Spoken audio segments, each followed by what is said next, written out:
Hello guys. അപ്പോൾ ഇന്ന് ഞാൻ കുറച്ച് മാസങ്ങൾക്ക് ശേഷം 2-3 മാസങ്ങൾക്ക് ശേഷം ഒരു വീഡിയോ ആയിട്ട് വന്നിരിക്കുകയാണ്. പിന്നെ നോർമലി എന്താണെന്ന് വെച്ചാൽ ലാസ്റ്റ് ട്രിപ്പിന് ശേഷം പിന്നെ ഒരു ട്രിപ്പ് വന്നു. അപ്പോൾ നമുക്ക് ഈ യുദ്ധം കാര്യങ്ങളൊക്കെ കാരണം കൊണ്ട് ട്രിപ്പെല്ലാം ക്യാൻസലായി. അപ്പോൾ ഞാൻ പുതിയൊരു സ്ഥലത്തേക്ക് പോവുകയാണ്, യൂറോപ്യൻ കൺട്രീസിലേക്കാണ് പോകുന്നത്. അപ്പോൾ അതിൻ്റെ വിഷ്വൽസും കാര്യങ്ങളായിരിക്കും ഇനി മുതൽ വരാൻ പോകുന്ന വീഡിയോകളിൽ വ്ളോഗും കാര്യങ്ങളൊക്കെ ഉണ്ടാവുക. അപ്പോൾ ഇതിലിപ്പോൾ ഞാൻ ഒരു ഇൻട്രൊഡക്ഷൻ പറയാൻ കാരണം എന്താണെന്ന് വെച്ചാൽ വീഡിയോയുടെ തുടക്കം തന്നെ നമ്മൾ കാറിലിരുന്നിട്ട് എടുക്കാമെന്നല്ല വിചാരിച്ചത്. പക്ഷേ നിർഭാഗ്യവശാൽ മേക്ക് മൈ ട്രിപ്പിൽ ബുക്ക് ചെയ്ത കാർ അവിടുത്തെ നമ്മൾ കൊച്ചിയിൽ പോയി, കൊച്ചിയിൽ നിന്ന് പിന്നെ മുംബൈ പോയി, മുംബൈയിൽ നിന്ന് പിന്നെ അങ്ങനെ പോകുന്നതാണ്. അതൊക്കെ ഓരോ വീഡിയോയിൽ ഡീറ്റെയിൽ ആയിട്ട് പറയും. അപ്പോൾ നമ്മൾ മേക്ക് മൈ ട്രിപ്പിൽ ബുക്ക് ചെയ്ത കാർ വൻ പരാജയമായിരുന്നു. അപ്പോൾ മൊത്തം ഒരു പരാജയത്തിൽ തുടങ്ങുമ്പോൾ എനിക്ക് ഇൻട്രൊഡക്ഷനിൽ വെച്ച് പറയാനുള്ള ഒരു ഇതുണ്ടായിരുന്നില്ല. വണ്ടി മൊത്തം കുലുങ്ങിയിട്ട് സസ്പെൻഷനൊക്കെ പോയിട്ടാണ് വണ്ടി മൊത്തം കുലുക്കിയിട്ടാണ് പോയത്. അപ്പോൾ തൃശ്ശൂർ വരെ വന്ന് പിന്നെ അവിടുന്ന് വേറെ വണ്ടിയൊക്കെ അറേഞ്ച് ചെയ്തു. അപ്പോൾ ആ വീഡിയോയിൽ പറയുന്നുണ്ട്. അപ്പോൾ നമുക്ക് നമ്മുടെ വീഡിയോയിലേക്ക് പോവാം. തുടക്കം കുറച്ച് ബുദ്ധിമുട്ടായിരിക്കും, പ്രശ്നങ്ങളാണ്. പക്ഷേ പിന്നെ വരുന്ന വിഷ്വൽസ് എല്ലാം അടിപൊളിയായിരിക്കും എന്ന് ഞാൻ ഉറപ്പ് പറയുന്നു. അപ്പോൾ വീഡിയോയിലേക്ക് പോകാം. അപ്പോൾ ഇതാണ് ഞാൻ പറഞ്ഞ മേക്ക് മൈ ട്രിപ്പിൽ ഞാൻ ബുക്ക് ചെയ്തൊരു എറ്റിയോസ് കാർ വന്നിട്ടുണ്ടായിരുന്നു വീട്ടിൽ നിന്ന് കൊച്ചിക്ക് എടുക്കാൻ. ആ വണ്ടിയുടെ അവസ്ഥയാണ് കാണുന്നത്. ഇപ്പോൾ നിങ്ങൾ മേലെ നോക്ക്, ഞാൻ ഫ്രണ്ടിലിരുന്നതായിരുന്നു. അപ്പോൾ സീറ്റ് ബെൽറ്റിൻ്റെ ആ സാധനമൊന്നും ഇല്ല, അതൊക്കെ പൊട്ടിപ്പോയിട്ടായിരുന്നു. അപ്പോൾ കുഴപ്പമില്ല, അരക്കെട്ട് പോലെ ബെൽറ്റ് പോലെ ഇട്ടാൽ മതി എന്നെല്ലാം പറഞ്ഞു. പിന്നെ കുലുക്കം കാരണം കുലുക്കം കുറയുന്നത് വെച്ചാൽ ബാക്കിലെല്ലാം വന്നിരുന്നു. എന്നിട്ട് ഇവിടെ കുലുക്കം കുറയുന്നത്. അങ്ങനെ ഒരു കുലുക്കി സർവത്ത് എന്ന് പറഞ്ഞ പോലെ ഒരു കുലുക്കത്തിലുള്ള ഒരു യാത്രയാണ് മൊത്തം.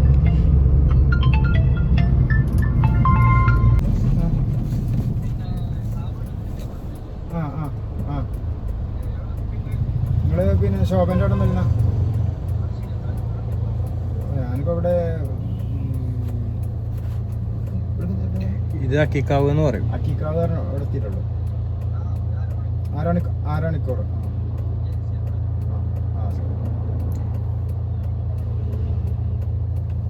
അപ്പൊ എടുത്തപ്പാട് ഇവർക്ക് അറിയില്ലേ ശരിക്കും വണ്ടിക്ക് കുഴപ്പമുണ്ടെന്നല്ലേ? അവരില്ലേ, നേരാക്കിന്ന് പറഞ്ഞാണ്ട് വിട്ടതല്ലേ. മഞ്ചേരിയിൽ കുടുങ്ങിയ വണ്ടിയാണ് കുറച്ച് ദിവസം മുന്നേ. അപ്പൊ ഇവര് പിന്നെ ഞാൻ എന്റെ വീടിന്റെ അടുത്താണ്. പിന്നെ ഞാനിങ്ങനെ പിന്നെ ഇങ്ങനെ അപ്ലൈ ചെയ്തിരുന്നു, ഇങ്ങനെ ഒരു ഡ്രൈവർ പോസ്റ്റ് ഉണ്ട്. അപ്പൊ ഞാനങ്ങനെ പറയുകയും ചെയ്തു. അപ്പൊ ഞാൻ 2 ദിവസം മുമ്പ് പോകണ്ടായിരുന്നു. ഈ വണ്ടി പിന്നെ ആ വണ്ടി കൊണ്ട് പോരുകയാണെങ്കിൽ അങ്ങനെ പോവാന്ന് വിചാരിച്ചു. ഞാൻ സത്യത്തിൽ ഇതിൽ ഇങ്ങനത്തെ വണ്ടിയാണ് ഞാൻ എടുത്ത് പോരുന്നല്ലേ. കാരണം എന്താന്ന് വെച്ച് കഴിഞ്ഞാൽ നമ്മളിപ്പോ ഒരു സ്ഥലത്തേക്ക് പറഞ്ഞതുമല്ല. പിന്നെ ഞാൻ എന്ന് പറയുമ്പോൾ ഈ വണ്ടി കണ്ടിട്ടും കൂടി ഇല്ല. അല്ല അവര് വിചാരിക്കും ചിലപ്പോ നിങ്ങൾക്ക് അറിയണ്ടാവില്ല, താല്പര്യം ഉണ്ടാവില്ല എന്നുള്ള രീതിയിൽ അവര് വിചാരിക്കും. അതുകൊണ്ട് ഞാൻ സത്യത്തിൽ പണിക്ക് ഭയങ്കര പ്രയാസം തുറക്കാനായി. ഞാൻ ആ ടെൻഷനിൽ പറയുകയും ചെയ്തു.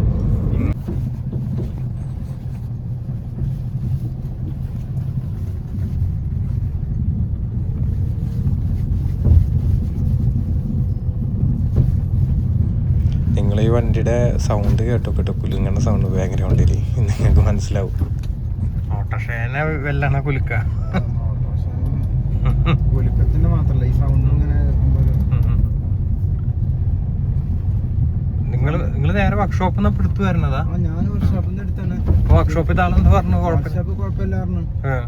ഓലിപ്പോ അതൊക്കെ എന്താ പറയാ, ഓലൊന്നും ഇവിടെ ഉള്ള വണ്ടിയല്ലല്ലോ. വഴിയിൽ പെട്ടുപോയതല്ല. എന്ത് കാരണത്തിനാണ് അവിടെ കയറ്റിയെന്നറിയില്ല അല്ലേ വർക്ക്ഷോപ്പിൽ? നിങ്ങൾക്ക് ഇനിയിപ്പോൾ ഞാൻ സംസാരിക്കുന്നത് ശരിക്കും കുലുക്കറിയാൻ പറ്റും, കാരണം അങ്ങനത്തെ റോഡാണ് വരുന്നത്. അപ്പോൾ ഒരുവിധം ശോഭ വരെ എത്തി. ശോഭയുടെ അവിടെ നിന്ന് ഒരു വേറെ വണ്ടി അറേഞ്ച് ചെയ്തിട്ടുണ്ടായിരുന്നു. പിന്നെ ആ വണ്ടിയിൽ കയറി ഞാൻ കൊച്ചി എയർപോർട്ടിൽ എത്തിയിട്ടോ. ലെഫ്റ്റ് സൈഡിൽ ശോഭ അവറായിട്ടാ. ശോഭ അവർ ആ ലൈറ്റ് കാണാനില്ലേ? അതങ്ങനെ യെല്ലോ കുറച്ചൊരു ഫ്രണ്ടിക്ക് പോയിട്ട്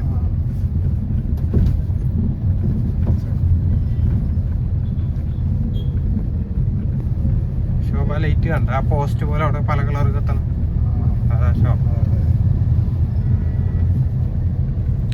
അങ്ങനെ ഞാൻ എൻ്റെ വീടിൻ്റെ അവിടെ നിന്ന് ശോഭ വരെ ഇരിക്കുമ്പോഴേക്കും ഏകദേശം ഒരു 28-25 കിലോമീറ്റർ ഇരിക്കുമ്പോഴേക്കും കുലുങ്ങിയിട്ട് എനിക്ക് പുറത്തിന് വേദന പറഞ്ഞ് അമ്മാതിരി വേദനയായി പോയി. വണ്ടിയിൽ നിന്ന് എങ്ങനെയും ഇറങ്ങി ഓടിയാൽ മതി എന്നുള്ള അവസ്ഥയായി. അങ്ങനെ അവരോട് സൈഡാക്കിയിട്ട് പിന്നെ ഞാൻ പറഞ്ഞ പോലെ തന്നെ ആ വണ്ടിയിൽ കയറി പോവുകയാണ്. പിന്നെ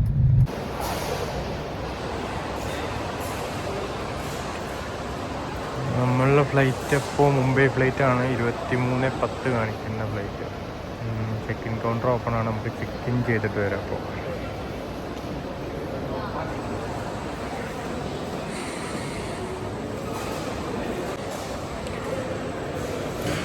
അങ്ങനെ ചെക്കിങ് എല്ലാം കഴിഞ്ഞ് ബോർഡിംഗ് പാസ് കിട്ടിയിട്ടുണ്ട്.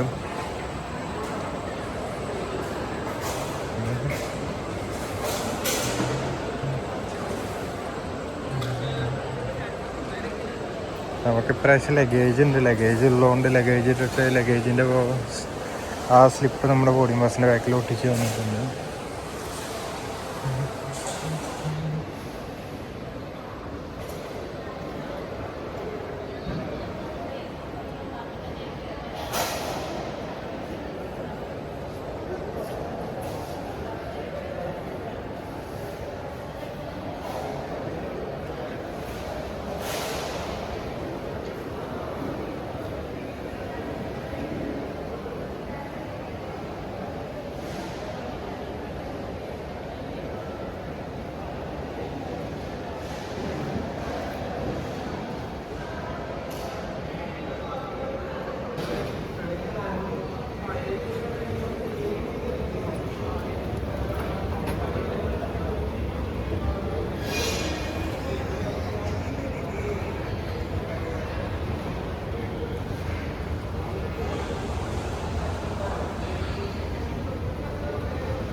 ഇപ്പോൾ സെക്യൂരിറ്റി ചെക്കിങ് കഴിഞ്ഞിട്ട് കാണാം. ഇവിടെ വീഡിയോസൊന്നും എടുക്കാൻ പറ്റത്തില്ല. അതുകൊണ്ട് നമുക്ക് ഇതെല്ലാം കഴിഞ്ഞിട്ട് ബാക്കി കാണാം.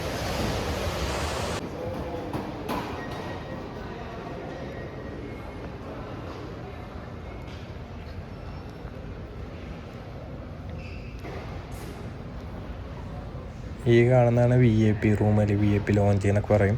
ഞാനപ്പോൾ ഒരു വട്ടം ഞാനിതുപോലെ മുംബൈയിലെ യാത്ര സമയത്ത് ഞാൻ ഇതിൻ്റെ ഉള്ളിൽ നിന്ന് സെലിബ്രിറ്റീസൊക്കെ ഇറങ്ങി വരുന്നത് കണ്ടിട്ടുണ്ട് കേട്ടോ. സെലിബ്രിറ്റീസ് എന്ന് പറഞ്ഞാൽ മൂവി ആക്ടേഴ്സൊക്കെയാണ് ഞാൻ കണ്ടിരിക്കുന്നത്. ഞാൻ ഒരു വട്ടം കണ്ടിട്ടുണ്ട്.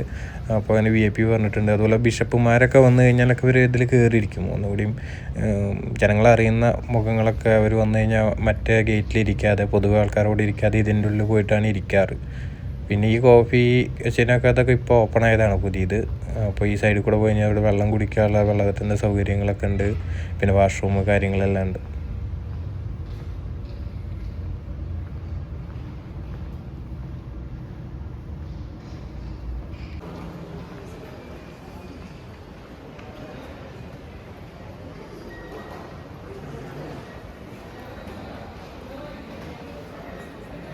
ആസ് യൂഷ്വൽ നിങ്ങൾക്കറിയണ പോലെ ഇത് ഡൊമസ്റ്റിക്കാണ്. നമ്മൾ മുംബൈക്കാണ് പോകുന്നത്. അപ്പോൾ നമ്മൾ ഡൊമസ്റ്റിക് ടെർമിനലിലാണ് വന്നിരിക്കുന്നത്. അപ്പോൾ ശരിക്കും പറഞ്ഞാൽ ഇൻ്റർനാഷണലൊക്കെ കൂടുതൽ ഡൊമസ്റ്റിക് ഫ്ലൈറ്റിലാണ് ഓപ്പറേഷൻ കൂടുതൽ എനിക്ക് തിരക്ക് അനുഭവപ്പെട്ടിരിക്കുന്നത് കേട്ടോ. ഇൻ്റർനാഷണലൊക്കെ കൂടുതൽ. പിന്നെ ഇൻ്റർനാഷണൽ ഇപ്പോൾ കുറച്ച് കുറവാണല്ലോ മറ്റേ യുദ്ധമെല്ലാം നടക്കുന്നതുകൊണ്ട്. അപ്പോൾ നമ്മളിങ്ങനെ വന്നു കഴിഞ്ഞാൽ ഇതിപ്പോൾ ഏകദേശം സമയം 11 മണി ആയിട്ടുണ്ട്. 10:30-11 മണി ആയിട്ടുണ്ട്. ആ സമയത്ത് ഈ തിരക്കുണ്ട്. അതുപോലെ ഷോപ്പുകളെല്ലാം ഓപ്പൺ ആണ്. നമുക്ക് രണ്ട് സൈഡും ഡ്യൂട്ടി ഫ്രീ ഷോപ്സ് ഉണ്ട്. ബുക്ക് കാര്യങ്ങൾ എല്ലാത്തിനുള്ളതും ഉണ്ട്. അപ്പോൾ ഞാൻ ജസ്റ്റ് ഒന്ന് വാക്ക് ചെയ്തിട്ട് മൊത്തത്തിലൊന്ന് ഉള്ളിലത്തെ നമുക്ക് ആ ഡിപ്പാർച്ചറിലെ ഗേറ്റുകളിൽ അവിടെ ആയിട്ട് എന്തൊക്കെയാണ് ഉള്ളതെന്ന് ജസ്റ്റ് നമുക്ക് അതിൻ്റെ കൂടെ നടന്നിട്ട് നമുക്കെല്ലാവർക്കും കാണാം. അപ്പോൾ ഇവിടെ നമ്മുടെ ഫ്ലൈറ്റ് ഷെഡ്യൂൾഡ് എഴുതി കാണിക്കുന്നുണ്ട്. അപ്പോൾ നമ്മുടെ ടൈം എന്തായാലും ആവുന്നുണ്ട്. അപ്പോൾ കുറച്ച് ഗ്യാപ്പെല്ലാം ഉണ്ടല്ലോ, മൊത്തത്തിൽ നടന്നു എന്തെങ്കിലും ഒന്ന് കഴിക്കാം എന്നെല്ലാം വിചാരിച്ചിട്ടാണ്. അപ്പോൾ നമുക്ക് നടന്നിട്ട് നോക്കാം. ഈ ലെഫ്റ്റ് സൈഡിൽ കാണുന്നതൊക്കെ ഡ്യൂട്ടി ഫ്രീ ഷോപ്പാണ്. അവിടെ ഈ ദൈവങ്ങളുടെ വിഗ്രഹങ്ങളും കാര്യങ്ങളും എല്ലാ സാധനങ്ങളും ഉണ്ട് കേട്ടോ. ഒരു പില്ലോ ശരിക്കും അങ്ങനത്തെ ഒരു ആർട്ട് വർക്ക് കാര്യങ്ങളൊക്കെയാണ്. എല്ലാം നല്ല ദൈവങ്ങളാണ് വരുന്നത്. 27,000 രൂപയാണ് ആ വെങ്കല പ്രതിമയ്ക്ക് അവർ ഇതിൽ സ്റ്റാമ്പ് ചെയ്ത് വെച്ചിട്ടുണ്ടായിരുന്നത്. പിന്നെ ലെഫ്റ്റ് സൈഡിൽ ഈ സ്പാ കാര്യങ്ങളൊക്കെ ലൈവായിട്ട് തന്നെ അവർ പെട്ടെന്ന് തന്നെ ചെയ്യുന്നു. ഹെഡ് മസാജും കാര്യങ്ങളൊക്കെയാണ് ഉള്ളത്. പിന്നെ ഇത് ജോൺസൻ്റെ കുടകൾ എല്ലാം നല്ല പ്രീമിയം കുടകളാണ്. നമ്മൾ സാധാരണ ഇതിനൊക്കെ വ്യത്യാസമുണ്ട്. പിന്നെ ഇതും ലെതർ തന്നെ, നല്ല ക്വാളിറ്റി ലെതേഴ്സാണ്. അതൊക്കെ ബ്രാൻഡാണ്. എനിക്ക് ആ ബ്രാൻഡിനെ പറ്റി ഒരു വശമില്ല. അപ്പോൾ അവരോട് അഡ്വർടൈസ്മെൻറ്റ് നോട്ടീസും കാര്യങ്ങളൊക്കെ ഉണ്ട്, ഒരു വായിക്കാനൊക്കെ പറഞ്ഞു. പിന്നെ നമ്മുടെ ആവശ്യകത അതല്ലല്ലോ, പിന്നെ ജസ്റ്റ് ഒന്ന് ഓടിച്ചിട്ട് അങ്ങ് എടുത്തു. പിന്നെ ടെക്സ്റ്റൈൽസ് ഡ്രസ്സുകൾ, യൂറോപ്യൻസൊക്കെ ഇവിടെ നിന്ന് പോകുമ്പോൾ ചുരിദാർ വാങ്ങി പോകുന്നവരെ കാണാം, മുണ്ട് വാങ്ങി പോകുന്നവരെ കാണാം. അവരൊക്കെ അവരുടെ നാട്ടിൽ പോയിട്ട് കാണിക്കാനുള്ളതായിരിക്കും. പിന്നെ ഈ സൈഡിലൊരു ഫുഡ് കോർട്ട്.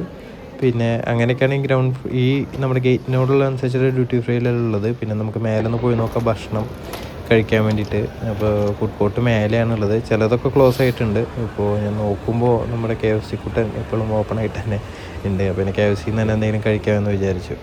പിന്നെ താഴെയെല്ലാം നല്ല കഥകളി കാര്യങ്ങളിലെ കുറച്ച് ആർട്ട് വർക്കെല്ലാം കണ്ടു. അപ്പോൾ ഞാൻ ഭക്ഷണം കഴിച്ച് കഴിഞ്ഞിട്ട് നമുക്കത് കവർ ചെയ്യാം എന്ന് ഞാൻ തീരുമാനിച്ചു.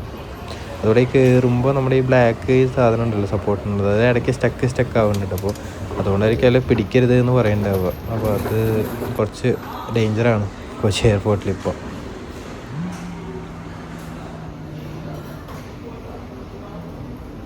അപ്പോൾ നമ്മൾ കാത്തിരുന്നിട്ട് നമ്മൾ ഓർഡർ ചെയ്ത ഭക്ഷണം വന്നിട്ടുണ്ട്. പിന്നെ രാത്രി ഇവിടെ ഭക്ഷണത്തിനോട് അത്ര തിരക്കൊന്നും ഇല്ലാത്തതുകൊണ്ട് പെട്ടെന്ന് കിട്ടിയിട്ടുണ്ട്. അപ്പോൾ നമുക്ക് എന്തായാലും ഒന്ന് കഴിച്ചു നോക്കാം എങ്ങനെയുണ്ട് നമ്മൾ ഓർഡർ ചെയ്ത ഭക്ഷണം.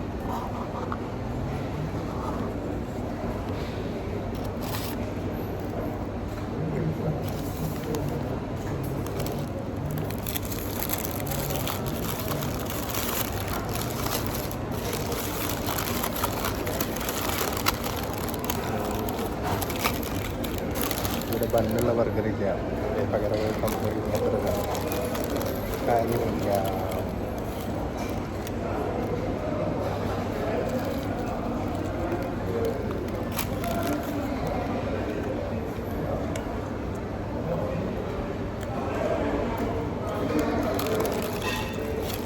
ബണ്ണില്ല, ബണ്ണില്ലാത്ത ടൈപ്പ് തന്നെ ഞാൻ ഓർഡർ ചെയ്തത്.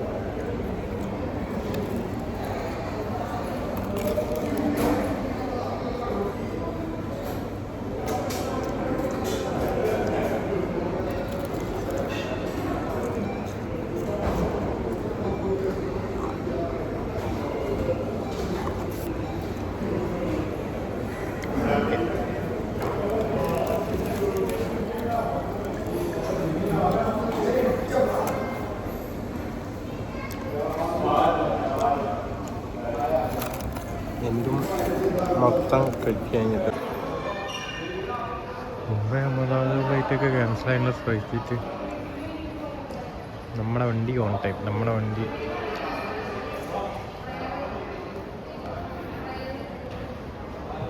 നമ്മൾ മേളയ്ക്ക് പോകുമ്പോൾ നമ്മൾ ഭക്ഷണം കഴിക്കാൻ പോകുമ്പോൾ നമ്മൾ കണ്ടല്ലോ ഇവിടെ കുറച്ച് ആർട്ട് വർക്കെല്ലാം ചെയ്ത് വെച്ചിരിക്കണം. അപ്പോൾ ഞാൻ ആദ്യമായിട്ട് കാണുന്നുണ്ട് ഇവിടുത്തെ ഇങ്ങനെ വെച്ചിരിക്കുന്നത്. അപ്പോൾ അതൊക്കെ നമുക്കൊന്ന് ക്യാപ്ചർ ചെയ്യാമെന്ന് വെച്ചാൽ ഭക്ഷണം കഴിച്ചിട്ട് താഴത്തേക്ക് വന്നു. ഈ ഇരിക്കുന്ന ഓട്ടോ ശരിക്കും ഇത് കുറേ മുന്നേ ഉണ്ടായിരുന്നു, ഇവിടെ ഓട്ടോ മാത്രമേ ഉണ്ടായിരുന്നുള്ളൂ. പക്ഷേ എനിക്ക് തോന്നുന്നു തീമും കാര്യങ്ങളൊക്കെ വ്യത്യാസം ഉണ്ടായിരുന്നു. ഇതിപ്പോൾ തൃശ്ശൂർ പൂരത്തിന് തീമൊക്കെ വെച്ചിട്ടുണ്ട്.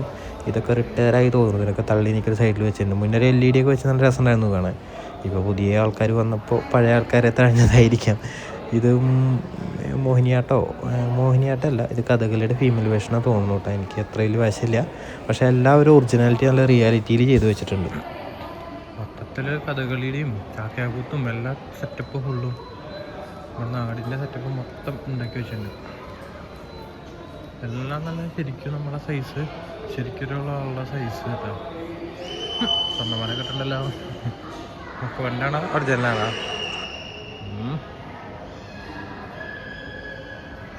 ശരിക്കും സ്റ്റേജിലൊക്കെ അതുപോലെ തന്നെ ഉണ്ടാക്കി വെച്ചിട്ടുണ്ട് കേട്ടോ.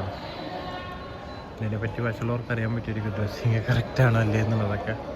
പണ്ടത്തെ സെറ്റപ്പ്, ഹെയർ സ്റ്റൈല്, പണ്ടത്തെ ടൂൾസുകൾ എന്തായാലും നന്നായിട്ടുണ്ട് കേട്ടോ. ഞാനിത് മുന്നേ കണ്ടിട്ടുണ്ടായിരുന്നില്ല, ഇപ്പോഴാണ് ഞാൻ കാണുന്നത്.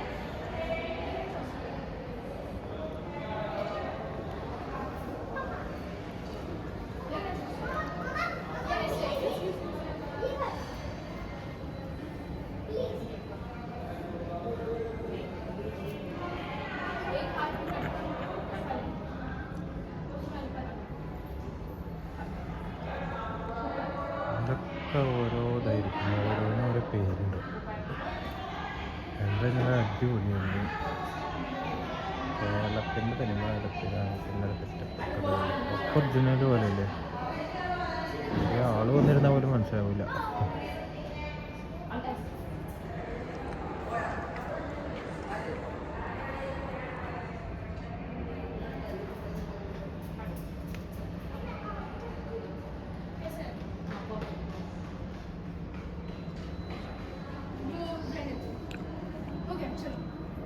ഇത്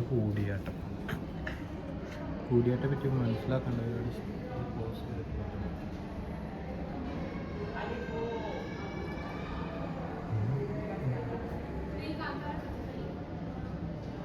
എന്താ ഒറിജിനാലിറ്റി.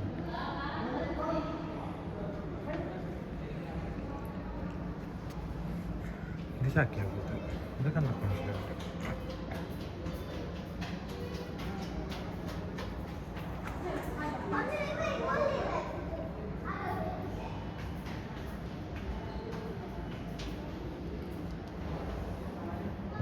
കുത്ത് ഫീമെയിൽ വേർഷനാണ്. ഇത് ഞാനങ്ങനെ ടി വിയിലാണ് കണ്ടിട്ടില്ല കേട്ടോ. എന്താ ഞാൻ എല്ലാം ഒറിജിനാലിറ്റി ഇത് ചെയ്തവരെ അടിപൊളിയാണ്. Cotton full.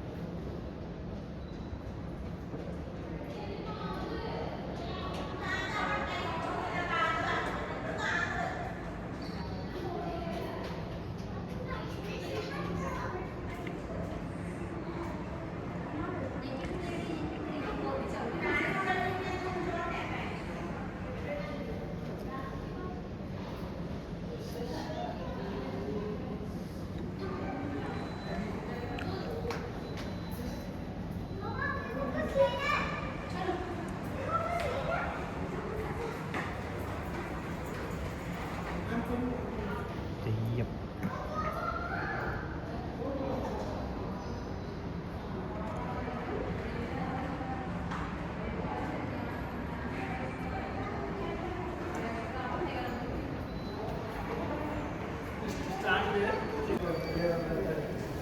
അപ്പോൾ ഈ കാണുന്നത് പറഞ്ഞാൽ ബ്ലൈൻഡ്സ് ഉള്ളവർക്ക്, നമ്മൾ കാഴ്ച കാണാത്തവർക്ക് നടന്നു പോകാൻ വേണ്ടിയിട്ടുള്ളതാണ് ബ്രൗൺ ഇതൊക്കെ ഉണ്ടായിരുന്നത്. പിന്നെ നമ്മുടെ വണ്ടി വന്നു, ഫ്ലൈറ്റ് വന്നു, എയർ ഇന്ത്യയാണ്. അപ്പോൾ അതിലേക്കുള്ള ഗേറ്റ് കണക്ട് ചെയ്തപ്പോൾ നമ്മൾ ഉള്ളിൽ കയറുകയാണ്, ബോർഡിങ് തുടങ്ങി. അപ്പോൾ ആ കഴിഞ്ഞ് തൊട്ടപ്പുറത്ത് കാണുന്നത് എയർ ഇന്ത്യ എക്സ്പ്രസ് ആണ്. അത് എങ്ങോട്ടുള്ളത്, ബാംഗ്ലൂർക്കുള്ളതാണെന്ന് തോന്നുന്നു. അപ്പോൾ അതും ഇപ്പുറത്ത് നമ്മളൊരു എയർ ഇന്ത്യ എക്സ്പ്രസ് രണ്ട് ഓപ്പറേഷൻ വ്യത്യാസമുണ്ട്. അപ്പോൾ അറിയാത്തവർക്ക് വേണ്ടി പറയുകയാണ്. അപ്പോൾ നമ്മൾ ഇനി ഇരുന്നിട്ട് ബാക്കി കാഴ്ചകൾ കാണും. അപ്പോൾ ഉള്ളിലേക്ക് കയറി വരുമ്പോൾ നല്ല രീതിയിൽ വൃത്തിയുണ്ട്, എല്ലാ കാര്യങ്ങളൊക്കെ ഉണ്ട്. പിന്നെ ഇത് വന്നു കഴിഞ്ഞാൽ നമ്മുടെ സീറ്റിംഗ് ആണിത്. സീറ്റിംഗ് നല്ല സൗകര്യമുള്ള സീറ്റിംഗ് ആണ്. നമുക്ക് മൊബൈൽ വെക്കാനുള്ളത്, ഒരു സ്റ്റാൻഡും കാര്യങ്ങളൊക്കെ ഉണ്ട്. ഇത് മെയിൻലി ഇത് വിസ്താരയുടെ ആണ് വണ്ടി. പിന്നെ വിസ്താരയുടെ ടാറ്റയുടെ ഗ്രൂപ്പാണ്, ടാറ്റ ഗ്രൂപ്പാണ് ഇപ്പോൾ എയർ ഇന്ത്യയും ചെയ്യുന്നത്. അപ്പോൾ വിസ്താരയുടെ ഫ്ലൈറ്റ് അല്ലെങ്കിൽ നല്ല പ്രത്യേക കൂട്ടാണ്. ഉള്ളിൽ സീറ്റിംഗ് കാര്യങ്ങളും എല്ലാം നല്ല ഹൈജീൻ കാര്യങ്ങളൊക്കെയാണ്. ഇപ്പോൾ എയർ ഇന്ത്യയാണ് ഓപ്പറേറ്റ് ചെയ്യണത്. എയർ ഇന്ത്യയുടെ മാഗസീൻ്റെ പേരാണ് നമസ്തേ എന്ന് പറഞ്ഞിട്ട് മന്ത്ലി അവർ റിലീസ് ചെയ്തിട്ട് വയ്ക്കും. കുഴപ്പമില്ല, എല്ലാ ആർട്ടിക്കിളും നല്ല രീതിയിൽ അവരുടെ കണക്ഷനെ പറ്റിയിട്ടൊക്കെ പറഞ്ഞിട്ടുണ്ട്. പിന്നെ അവിടെ കാണിച്ചാൽ ഞാനിപ്പോൾ സൂം ചെയ്ത സോഹോ ആപ്പ് എന്ന് പറഞ്ഞു കഴിഞ്ഞാൽ നമ്മുടെ ബിസിനസ് പർപ്പസെല്ലാം യൂസ് ചെയ്യുന്നതൊക്കെയാണ്. പിന്നെ വൈഫൈ ഓൺ ബോർഡ് കണക്ഷൻ കാര്യങ്ങളൊക്കെ ഉണ്ട്. പക്ഷേ നിർഭാഗ്യം എനിക്ക് കിട്ടിയിട്ടില്ല.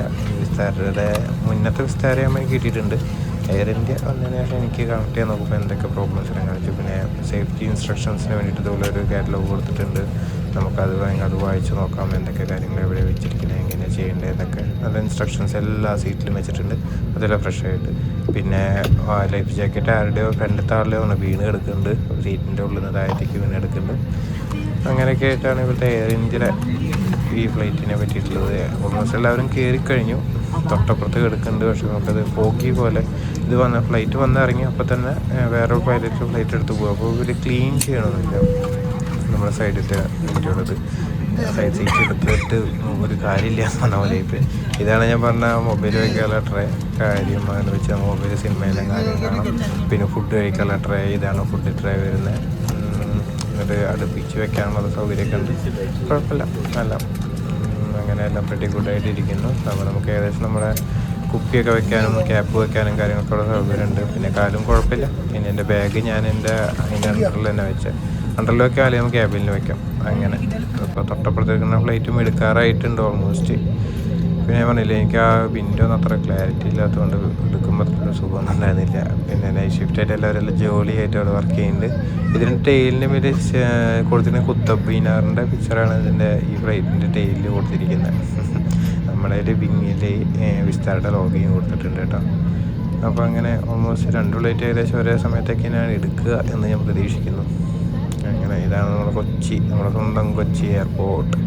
ഇതാണ് വിസ്താരയുടെ ഞാൻ പറഞ്ഞ ലോഗോ. ഈ ലോഗോ മാറ്റിയിട്ട് അവർ എയർ ഇന്ത്യ ആക്കിയിട്ടൊന്നുമല്ല. പിന്നെ റീപെയിൻറ്റിങ്ങിന് പറഞ്ഞു കഴിഞ്ഞാൽ ഫ്ലൈറ്റ് നമ്മൾ സാധാ വണ്ടിയുടെ 20,000 രൂപയ്ക്ക് റീപെയിൻ്റ് അടിക്കണമെങ്കിൽ അടിക്കില്ലല്ലോ, അതൊക്കെ ആയിരിക്കാം. പിന്നെ നമ്മുടെ ലഗേജ് കൊണ്ടുവരുന്ന വണ്ടി അതിപ്പോഴും ട്രാക്ടർ തന്നെയാണ് യൂസ് ചെയ്യുന്നത്.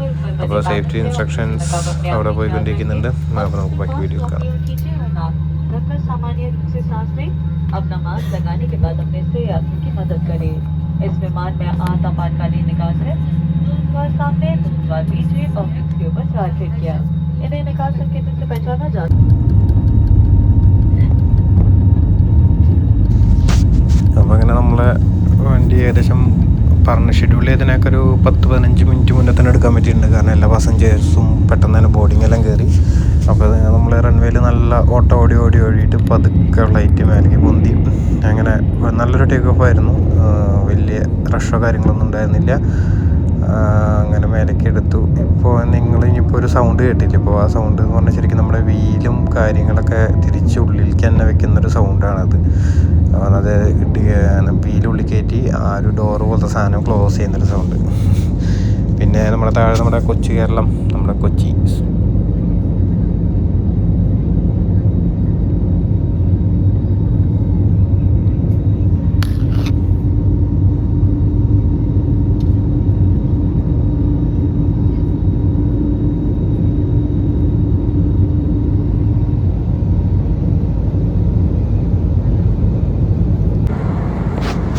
എയർ ഇന്ത്യ തരുന്ന ഫുഡ് വന്നിട്ടുണ്ട്.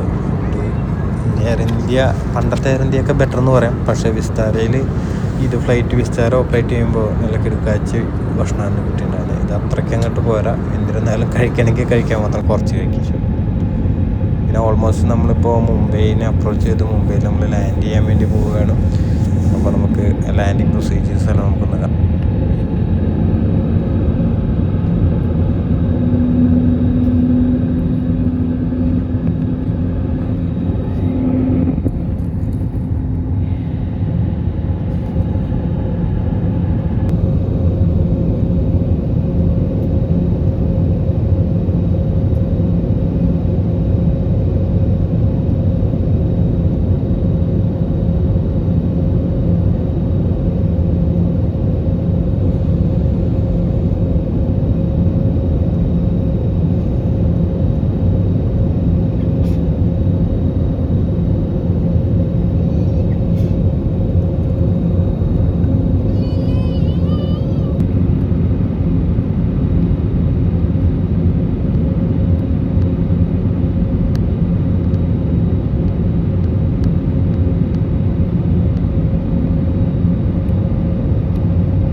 മുംബൈ എയർപോർട്ടിലെത്തി. അപ്പോൾ നമ്മുടെ തൊട്ടിപ്പുറത്ത് ഒരു ഇൻഡിഗോ എടുക്കുന്നുണ്ട്. അത് എവിടേക്ക് പോകുന്നതെന്ന് അറിയില്ല, വന്നതാണെന്നും അറിയില്ല. ഇപ്പുറത്തെ സൈഡിൽ എയർ ഇന്ത്യ എടുക്കുന്നുണ്ട്. ഒന്നുകൂടെ അടുത്ത് പോയാൽ ക്ലാരിറ്റി ആയിട്ട് കിട്ടും. ഇൻഡിഗോ ശരിക്കും എയർ ഇന്ത്യയൊക്കെ നല്ല സർവീസ് എൻ്റെ ഒരു അഭിപ്രായത്തിൽ ഇൻഡിഗോ തന്നെയാണ് എപ്പോഴും തരുന്നത് കേട്ടോ. എനിക്ക് ഫീൽ ആയിട്ട് പിന്നെ എനിക്ക് ആ ഷെഡ്യൂൾ ചെയ്ത ടൈമിൽ ഇൻഡിഗോ നമ്മുടെ കൊച്ചിയിൽ നിന്നൊന്നുമില്ല. അതുകൊണ്ടാണ് പിന്നെ ഞാൻ എയർ ഇന്ത്യയിലാണ് കയറി പോയത്. അപ്പോൾ ഇത് നമ്മൾ ഗേറ്റ് കണക്ട് ചെയ്യുന്ന ഒരു ഏരിയയാണിത്. അപ്പോൾ നമുക്ക് മുന്നിലൊരു ഫാമിലി പോകുന്നുണ്ട്. അത് എനിക്ക് ഓവർടേക്ക് ചെയ്ത് കിടക്കാനും പറ്റുന്നില്ല. പതുക്കെ പിന്നാലെ പോയിട്ടൊന്ന് ഓവർടേക്ക് ചെയ്യണം. അങ്ങനെ മുന്നിൽ കിടന്നു കഴിഞ്ഞാൽ കാര്യമില്ല, ഇവർ പതുക്കെയാണ് പോകുന്നുള്ളൂ. ഇപ്പോൾ മുന്നിൽ നടന്നു പോകുന്ന 2 പൈലറ്റിൽ വെള്ള ഷർട്ടിട്ട് അവരാണ് നമ്മുടെ പൈലറ്റായിരുന്നു. നമ്മൾ ഇന്നത്തെ ഫ്ലൈറ്റ് എടുത്ത് നല്ല ടേക്ക് ഓഫും ലാൻഡിങ് ആയിരുന്നു. നല്ല എക്സ്പീരിയൻസ് ഉള്ളവർ തന്നെ തോന്നുന്നു. അപ്പോൾ നമ്മൾ ഇന്നോട് മുംബൈയിൽ സ്റ്റേ അടിച്ചിട്ട് നാളെയാണ് ട്രാവൽ ചെയ്യുക. അപ്പോൾ നാളത്തെ വീഡിയോ കാണുന്നവരേക്കും ബൈ.